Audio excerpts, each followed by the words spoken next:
Praise the Lord. ஒரு சின்ன குழந்தைக்கிட்ட அந்த குழந்தையோட அப்பா, நான் உன்னை பார்க்குக்கு கூட்டிகிட்டு போகிறேன்னு சொன்னாங்களாம்.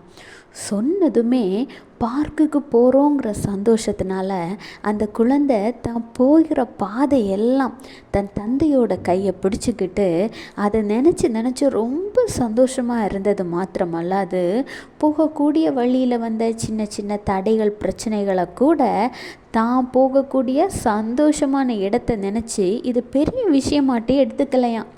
இதனால் பெரிய பெரிய தடைகளை கூட எளிதாக அந்த பிள்ளையால் தாண்டி வர முடிந்தது. தன்னுடைய பயணமும் சந்தோஷமாக அமைந்தது. தான் சென்றடைந்த இடத்திலும் சந்தோஷத்தை அடைஞ்சது. இது போல தாங்க மனித வாழ்க்கையும். உங்கள் வாழ்க்கை பயணமும் இது போல் சந்தோஷமாக இருக்கணுமா? அதற்கு நீங்கள் செய்ய வேண்டியது ஒன்றே ஒன்று தான். கர்த்தர் சொல்கிறார், நீதிமொழிகள் 3:6, உன் வழிகளிலெல்லாம் அவரை நினைத்துக்கொள், அப்பொழுது அவர் உன் பாதைகளை செவ்வைப்படுத்துவார். நாம் சென்றடைய வேண்டியது மகிமையான, சந்தோஷமான, மகிழ்ச்சியான பரலோக ராஜ்யத்தை.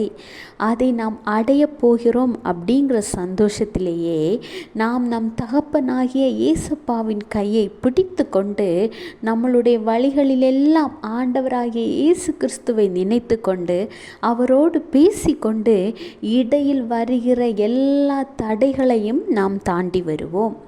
தகப்பன் உங்கள் கூட உங்கள் கையை பிடிச்சிக்கிட்டு வரும் பொழுது அது எந்த தடையாக இருந்தாலும் சரி, எப்பேற்பட்ட மலையாக இருந்தாலும் சரி, எல்லாம் ஒன்றுமே இல்லை.